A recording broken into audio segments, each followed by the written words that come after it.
Hello guys, welcome to current affairs Funda. दोस्तों, अगर आप आईबीपीएस क्लरिकल मेंस में अपेयर करने वाले हैं तो लास्ट ईयर पेपर किस फॉर्मेट में था और क्या आपको अपनी स्ट्रेटजी बनानी चाहिए, इसके बारे में कुछ पॉइंट्स यहाँ पर डिस्कस करूँगा। देखो गाइस, आप सभी को पता है कि आईबीपीएस क्लरिकल मेंस में हमारे 4 सेक्शंस होते हैं।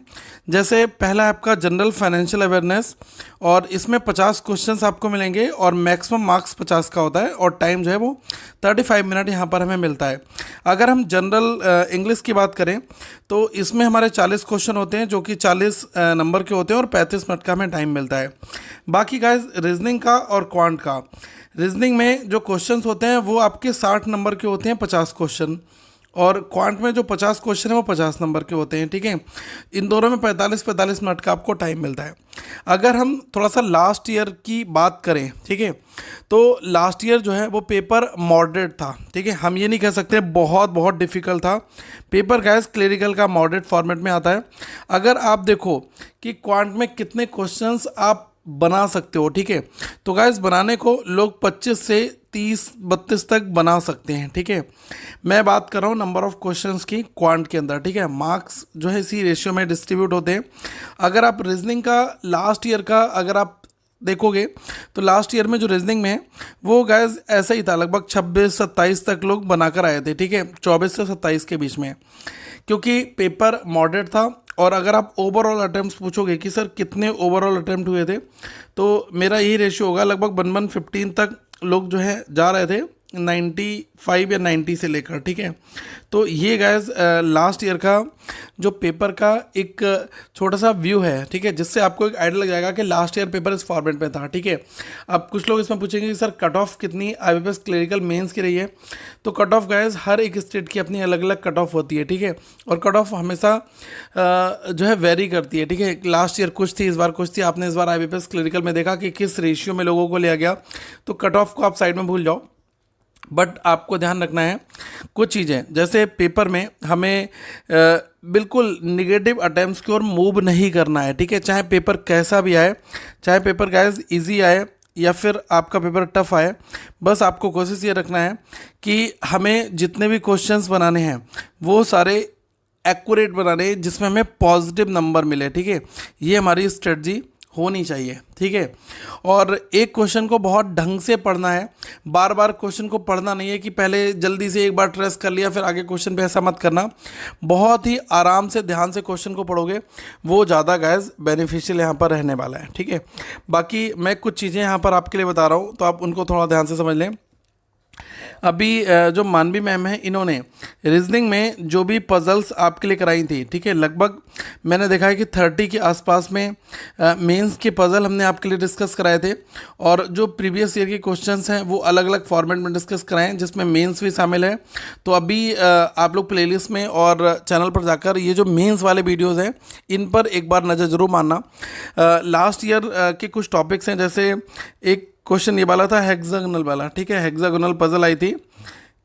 इसमें क्या था कि लगभग 12 लोग हैं, ठीक है, और उनको जो है बैठाला गया है 6 इनसाइड और 6 आउटसाइड। ठीक है, तो इस फॉर्मेट में 6 लोगों को इनसाइड और आउटसाइड में बैठाला गया। ठीक है, तो एक ये वाला आपका फॉर्मेट था। बाकी गाइस कुछ फेवरेट पजल्स हैं, जैसे फ्लोर पजल हो गई, ये भी लास्ट ईयर पूछी गई थी, फ्लोर बेस्ड पजल। ठीक है, फ्लोर बेस्ड पजल में क्या होता है कि लोग होंगे और अलग अलग फ्लोर्स होंगी। ठीक है, उन पे उनको बैठाना आपको जो है रखना होगा। ठीक है, वो उस फ्लोर्स पे बैठेंगे। इसके अलावा जो आपका मंथ बेस्ड पजल है, एज बेस्ड पजल है, ऐसा कुछ क्वेश्चन एक पूछा गया था आपका, जिसमें वो लोग एक नॉर्थ को फेस कर रहे थे। ठीक है, और उसमें जो है 12 लोग हैं, इनको आपको अरेंज करना है। ठीक है, तो एक आपका क्वेश्चन ये वाला था, जिसमें ये मुझे लग रहा है मंथ अलग अलग दिए गए थे और उनकी डेट ऑफ बर्थ भी वहाँ पर आपको निकालनी थी। ठीक है, तो ये क्वेश्चन था, काफ़ी अच्छा क्वेश्चन था। अगर मुझे मिलता है तो मैं मानवी मैम को बोलकर इस क्वेश्चन को डिस्कस करवाता हूँ। ठीक है, बाकी आप ये देख लो कि पज़ल ओरिएंटेड पेपर रहता ही रहता है, और इसके अलावा भी और भी बहुत सारी चीज़ें रहती हैं, जैसे आपका कोडेड इनइक्वालिटी हो गया। ठीक है, तो इनको भी साइडलाइन मत करना। ये क्वेश्चन जो है आपको पूरे पूरे नंबर देकर ही जाते हैं। ठीक है, अगर 4-5 क्वेश्चन जो भी आ गए इनसे आपका काम अच्छा चल जाएगा, ठीक है। जो ब्लड रिलेशन है ये भी आपको देखने को मिलेगा एग्ज़ाम में, लगभग आप देखो 4-5 नंबर का ये मिलेगा, लास्ट ईयर भी आया था, ठीक है। और जो स्टेटमेंट वाले क्वेश्चन है, स्टेटमेंट हो गया, आर्गुमेंट हो गया, ठीक है, स्टेटमेंट एजम्पशन वाले क्वेश्चंस हो गए, ठीक है, कोर्स ऑफ एक्शन हो गया, कॉज एंड इफेक्ट हो गया, तो ये क्वेश्चन का भी सेट आपको देखने को मिल सकता है, ठीक है, ये वाला पोर्शन आपका। और बाकी डीएस डाटा सफिशिएंसी है, ये भी आपकी लास्ट ईयर भी पूछी गई थी और इस बार भी मुझे लग रहा है क्वेश्चन तो यहाँ पर होंगे ही, ओके। और बाकी अलग अलग फॉर्मेट में कोई आपको हो सकता है कि अल्फ़ा न्यूमेरिक मिल जाए, अल्फ़ाबेट मिल जाए, नंबर की फॉर्मेट में कोई अरेंजमेंट मिल जाए, तो ये क्वेश्चंस भी गैस मिल सकते हैं। लास्ट ईयर ये वाला ट्रेंड हमारा रहा था, ठीक है। और बाकी इंग्लिश में तो आप लोग जानते ही होंगे, देखो इंग्लिश का पेपर क्या है ना, रीडिंग ओरिएंटेड है। अगर आप अच्छी रीडिंग कर लोगे और पेपर को समझ लोगे तो आप काम भर का बना कर आओगे, ठीक है। आरसी जो है वो हमेशा आपको मिलेगा एडिटोरियल बेस, ठीक है। लास्ट ईयर जो आया था वो क्लाइमेट चेंज के ऊपर गाइस पूछा गया था, ठीक है। ये लास्ट ईयर का आरसी था क्लाइमेट चेंज के ऊपर। और यहाँ पर आप देख सकते हो कि जो आपका सीसी था, क्लॉज टेस्ट था, इसमें जो नंबर ऑफ क्वेश्चंस थे वो 7 थे। सेंटेंस रीअरेंजमेंट के 2 क्वेश्चंस थे, मैच द कॉलम्स था और सेंटेंस फिलर थे। तो ये सारी चीज़ें जो हैं आपके पेपर में लास्ट ईयर पूछी गई थी। बाकी मैं आपको एक बार डीआई का थोड़ा सा छोटा व्यू बताना चाहूँगा, बहुत ही शॉर्ट में।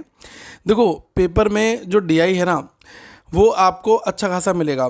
कई बार क्या है कि आपको 2 डीआई मिल जाएंगे केसलेट वाले, ठीक है। अब केसलेट डीआई का कोई ये नहीं ट्रेंड है कि सर ये वाला बना कर जाऊँ, वो वाला बना कर जाऊँ।